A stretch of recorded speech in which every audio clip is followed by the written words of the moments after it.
اثرات، اہمیت اور ضروریات کا مرہون ہوتا ہے. یعنی جو اس کا طریقہ کار کا انتخاب ہے کہ کس طرح ہم اپنی جو خارجہ پالیسی ہے اس کو ہم تکمیل کے جو طریقے ہیں کس طرح ہم اس پر عمل کریں گے، تکمیل تک پہنچائیں گے، تاکہ ہم نے جو پالیسی جو ٹارگٹ کی تھی، یعنی جو ہمارے معیار اور اصول تھے اس کے مطابق ہم نے جو پالیسی بنائی ہے اس کو ہم کس طرح اپنے تکمیل تک پہنچائے، تاکہ ہمارا جو ٹارگٹ ہم نے اپنے خارجہ پالیسی میں رکھا ہے تو وہ ہمیں حاصل ہو جائے. تو اس حوالے سے جو ماہرین ہیں وہ کئی طریقے بھی انہوں نے اس کا بتاتے ہیں کہ مقتدر ریاستوں کی حکومت اپنی خارجہ پالیسی کی تکمیل کے لیے جو طریقے اپناتی ہے اس میں سب سے پہلا جو طریقہ ہے خارجہ پالیسی کی تکمیل کس طرح ہو، اس میں ہم سب سے پہلے بات کرتے ہیں سیاسی طریقہ. یعنی سیاسی طریقہ جب ہم خارجہ پالیسی کی بات کرتے ہیں تو اس میں سیاسی طریقہ جو ہے پہلے نمبر پہ آ جاتا ہے. یعنی ہم اپنی خارجہ پالیسی کو تکمیل تک پہنچانے کے لیے ہمارے پاس پولیٹیکل جو میتھڈ ہے، یعنی جو بھی ہم پالیسی ہم نے مرتب کی ہے اپنے مفادات کے لیے، قومی مفاد کے لیے، تو وہ ہم ڈپلومیسی کے ذریعے یعنی سفارتکاری کے ذریعے ہم اس کا تکمیل کرتے ہیں. اور ڈپلومیسی وہ طریقہ ہے جس کے تحت مختلف جو ریاستوں کی حکومت کے اہم عہدیدار ہیں، جو اہم عہدوں پر فائز ہوتے ہیں ریاست کے لیے، اور خاص کر دفتر خارجہ کی جب ہم فورن آفس کی بات کرتے ہیں تو وہاں جو آفیسر ہوتے ہیں یا سفارتکار موجود ہوتے ہیں بیرونی ملکوں میں، وہ گفت و شنید کے ذریعے یعنی بات چیت کے ذریعے، سیاسی طریقے کے ذریعے اپنی جو ملک کی پالیسی ہوتی ہے وہ دوسرے ملکوں کے جو لوگ ہوتے ہیں، اہم عہدیدار ہوتے ہیں یا سفارتکار ہوتے ہیں، جو پالیسی مرتب کرنے میں ان کا کردار ہوتا ہے، ان کے ساتھ وہ ڈسکس کرتے ہیں. اور بنیادی مقصد یہ ہوتا ہے کہ اپنے ملک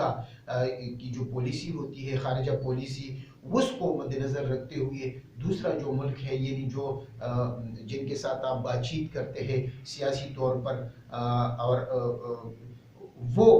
اپنے پالیسی میں، اپنی خارجہ پالیسی میں، ملکی پالیسی میں آپ کے ملک کے مفاد کو مد نظر رکھتے ہوئے آپ کے بارے میں وہ پالیسی بنائے. تو یہ ڈپلومیسی کے ذریعے خارجہ پالیسی کو روب عمل کیا جا سکتا ہے. یعنی اس پر عمل کرنا آسان بھی ہوتا ہے، اور یہی وجہ ہے کہ اس حوالے سے سیاسی طریقہ کار جو ہے یہ بہت اہم ہے خارجہ پالیسی کو تکمیل تک پہنچانے میں. اس میں یہ بھی ہے کہ جو خارجہ پالیسی میں دوسرے نمبر پہ جب ہم بات کریں گے تو وہ معاشی طریقہ ہے کہ معاشی طریقہ جو ہے خارجہ پالیسی میں معاشی طریقہ کار کہ یعنی خارجہ پالیسی کی تکمیل کے لیے یہ بھی معاشی طریقہ کار بھی اپنایا جاتا ہے. اور معاشی طریقہ کار نے ماضی میں تو اس کی اہمیت بہت زیادہ ہو گئی، پھر درمیان میں ہم نے دیکھا ہے کہ یہ جو اب وہ حالات نہیں ہے کہ معاشی طریقے سے آپ کسی بھی ملک کو پر اثر انداز ہوتے ہیں یا ان کی جو خارجہ پالیسی وہ تبدیل کر سکتے ہیں. لیکن ساتھ ساتھ میں ہم نے یہ بھی دیکھا ہے کہ بین الاقوامی تجارت میں کوئی بڑی تبدیلی بہت ہی مؤثر اور درست نتائج بھی برآمد کرتی ہے. تاہم موجودہ حالات میں سیاستدان معاشی طریقہ کار پر اتنا زیادہ بھروسہ بھی نہیں کرتے. وہ کہتے ہیں کہ شاید اس سے وہ جو ہمارا ٹارگٹ ہے وہ اچیو نہیں ہوتا، لیکن معاشی طریقوں جیسے تجارتی بائیکاٹ، قرضوں کی روک تھام، تجارتی سہولتوں سے انکار وغیرہ صرف کچھ حد تک کسی ریاست پر دباؤ ڈال سکتی ہے. یعنی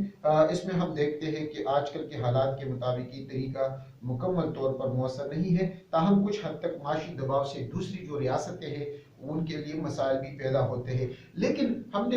حال ہی میں کچھ ممالک ایسے دیکھے ہیں کہ ان کے لیے یہ جو معاشی پابندیاں ہیں، یعنی ایران پر جو امریکہ نے پابندی لگائی ہے، جب ایران امریکہ کی بات نہیں مانتا تو انہوں نے پابندی لگائی. اس طرح دوسرے ممالک نے بھی اشیاء خوردنوش کی جو ایک پابندی لگائی ہوتی ہے اس کی ترسیل پر، عالمی منڈیوں میں جو بین الاقوامی منڈیاں ہوتی ہے اس میں ان کی جو درآمد اور برآمد کا جو ایک کام ہوتا ہے اس پر اس کی روک تھام کے لیے بھی یہ جو معاشی طریقہ ہوتا ہے یعنی اکنامکس میتھڈ جسے کہتے ہیں اس پر عمل کرنا یا ان ممالک کے لیے بھی درد سر بن جاتا ہے جو غریب ممالک ہوتے ہیں. اس طرح ہم نے دیکھا ہے کہ عرب ملکوں نے اسرائیل پر تیل کی پابندی لگائی تو اسرائیل کے لیے مسئلہ پیدا تو اتنا زیادہ نہیں ہوا، لیکن عالمی منڈی میں اس کی وجہ سے کافی مسائل جو معاشی صورتحال ہے وہ خراب ہوئی۔ اس طرح ہم نے دیکھا ہے کہ امریکہ نے جب عراق پر پابندی لگائی، معاشی پابندیاں لگائی اقوام متحدہ کے ذریعے، تو عراق کے جو صدر تھے صدام حسین، اس وقت انہوں نے اس کا کوئی خاطر خواہ اس کا اثر قبول نہیں کیا، بلکہ اپنی جو خارجہ پالیسی اس کو برقرار رکھا۔ لیکن بعد میں پھر ہم نے دیکھا ہے کہ 2003 میں امریکہ نے عراق پر حملہ کیا اور صدام حسین کو بھی قتل کیا بعد ازاں، وہ تاریخ کا حصہ بن چکا ہے۔ بنیادی جو مسئلہ ہے معاشی جو طریقہ کار ہے جو ہم خارجہ پالیسی کی تکمیل کرتے ہیں، تو اس میں معاشی طریقہ کار اب ایک اعلیٰ کار یعنی ایک افیکٹو ٹول کا بن چکا ہے اور کی شکل وہ اختیار کر چکا ہے کہ اس سے ہم جو ہے کافی موجودہ دور میں اس سے کافی جو ممالک ہے وہ متاثر بھی ہوتے ہیں اور خارجہ پالیسی میں اس کا بہت زیادہ اہمیت بھی ہے۔ اس کے ساتھ ساتھ ہم بات کریں گے نفسیاتی جو طریقہ کار ہوتا ہے، یعنی جو سائیکولوجیکلی میتھڈ ہوتا ہے نفسیاتی طریقہ کار میں، ہم خارجہ پالیسی کی جب ہم تکمیل کرتے ہیں تو اس میں نفسیاتی طریقہ کار بھی بہت اہم ہے۔ اس میں ہم دیکھتے ہیں نفسیاتی طریقہ کار کا بنیادی مقصد یہ ہوتا ہے کہ دوسری ریاستوں کے شہریوں کو اپنی خارجہ پالیسی کے حق میں اس طرح آہستہ آہستہ تیار کیا جائے کہ وہ ان کی پالیسی کے افادیت کے وہ قائل ہو کر اپنی حکومت کے خلاف ہو جائے یا اپنی حکومت پر وہ مؤثر دباؤ ڈال سکے۔ اس طرح ہم دیکھتے ہیں کہ اس کے لیے پروپیگنڈے کی ٹول جو ہے وہ یا پالیسی جو ہے وہ استعمال کی جاتی ہے اور پروپیگنڈے کو بہت زیادہ اہمیت اس میں دی جاتی ہے۔ اور پروپیگنڈے کے لیے ہم دیکھتے ہیں اخبارات، رسائل، T V channel, social media آج کل بہت زیادہ استعمال کیا جاتا ہے پروپیگنڈے کے لیے کہ آپ اس کو دوسرے ملک کو سائیکولوجیکلی یا نفسیاتی طور پر اس طرح ان کو بناتے ہیں، متاثر کرتے ہیں ان کے لوگوں کو کہ وہ اپنے ملک کے جو حکومت ہے یا ادارے ہیں ان پر جو ہے دباؤ ڈال سکے۔ اس کی مثال میں آپ کو اس طرح دے سکتا ہوں کہ بھارت جو نفسیاتی جو طریقہ کار ہے اس پر آج کل بہت زیادہ عمل کر رہا ہے، بلکہ ماضی میں بھی وہ کچھ سوشل میڈیا کے ذریعے اپنے چینل کے ذریعے اس طرح پروپیگنڈا کرتا ہے کہ وہ ہمارے جو ملک پاکستان کے لوگ ہیں وہ ان کو زیادہ اس طرح اپنے اداروں کے خلاف کرتا ہے کہ پاکستان میں جو بھی کام ہوتا ہے وہ صرف فوج کرتی ہے، سیاست میں بھی ان کا عمل دخل ہے، یا پاک بھارت جو تعلقات کی خرابی ہے وہ بھی فوج کی وجہ سے ہے، یا جو معاشی صورتحال خراب ہے وہ بھی فوج کی وجہ سے ہے، اور فوج نہیں چاہتی کہ کوئی بھی حکومت چلے، اور فوج نہیں چاہتی کہ تعلقات بہتر ہو، اور فوج نے پیسہ ہڑپ کیا ہے، اور فوج کی وجہ سے یہ پروپیگنڈا جو ہے مؤثر ٹول اور ٹیکنیک کے ذریعے جو ہے وہ بھارت پاکستان کے خلاف استعمال کرتا ہے۔ اور ہم پھر دیکھتے ہیں کہ جو نوجوان طبقہ ہوتا ہے جو اپنے آپ کو نیشنلسٹ کہتے ہیں کچھ لوگ، اور وہ ان پروپیگنڈوں میں آ کر پاک فوج کے خلاف اس پروپیگنڈا کا حصہ بن جاتے ہیں، دانستہ یا غیر دانستہ طور پر۔ زیادہ تر ہم دیکھتے ہیں کہ غیر دانستہ طور پر یہ لوگ اس پروپیگنڈا کا حصہ بن جاتے ہیں اور وہ پھر حکومتوں پر دباؤ ڈالتی ہے کہ اس طرح ہونا چاہیے۔ یہ ایک نفسیاتی طریقہ کار ہوتا ہے اپنی خارجہ پالیسی کی تکمیل میں، اور اس کی افادیت کے حوالے سے اس کو مختلف طریقے سے ہم دیکھتے ہیں کہ ہر ممکن حد تک اس کو استعمال میں لایا جاتا ہے جو نفسیاتی طریقہ کار ہے۔ اس کے ساتھ ساتھ چوتھے نمبر پہ ہم بات کریں گے فوجی طریقہ کار کے حوالے سے کہ فوجی جو طریقہ کار ہے یہ بھی جو ہمارا خارجہ پالیسی ہوتی ہے اس میں اس کی اہمیت بہت زیادہ ہے، اور فوجی طریقہ کار جو ہے وہ بھی اس کی تکمیل کے جو خارجہ پالیسی کی جو تکمیل ہے اس میں آخر کار جو ہے ان کی قوت یا فوجی قوت کا بھی بہت زیادہ عمل دخل ہوتا ہے، اور یہ بھی آخر کار میں یہ جو ہے وہ استعمال کی جاتی ہے۔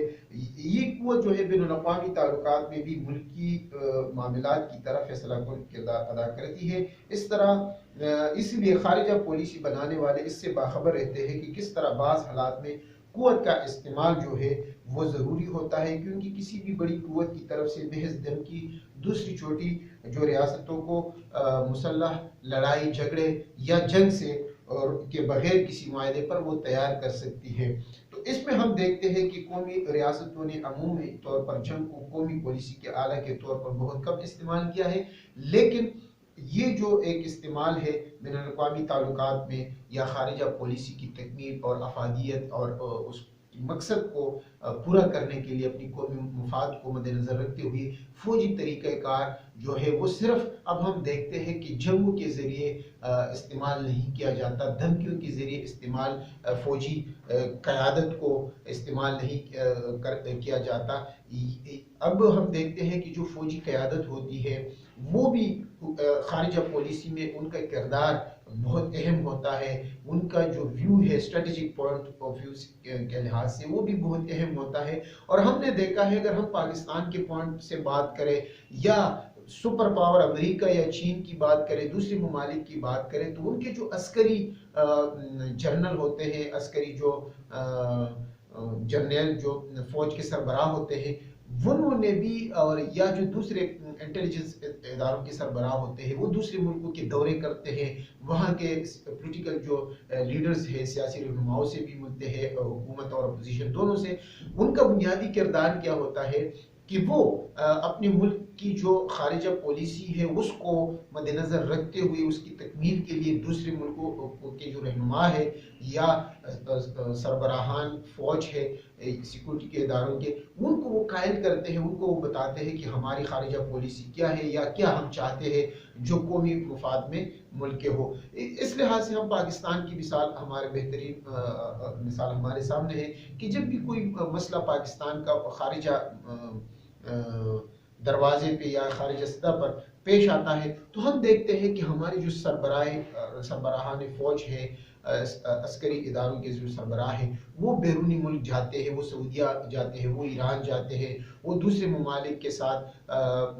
جو تعلقات ہے ان کو پاکستان کی جو خارجہ پالیسی ہے وہ بتاتے ہیں، اور اس طرح ان ملکوں کے بھی سربراہان جب بھی آتے ہیں تو وہ پاکستان کے افواج کے ساتھ ملتے ہیں۔ تو اب یہ صرف نہیں ہے کہ صرف جو فوج ہے، طاقت ہے، آپ کسی ملک کو اس حوالے سے دھمکا سکتے ہیں یا اس حوالے سے آپ ان کو اپنے تابع کر سکتے ہیں۔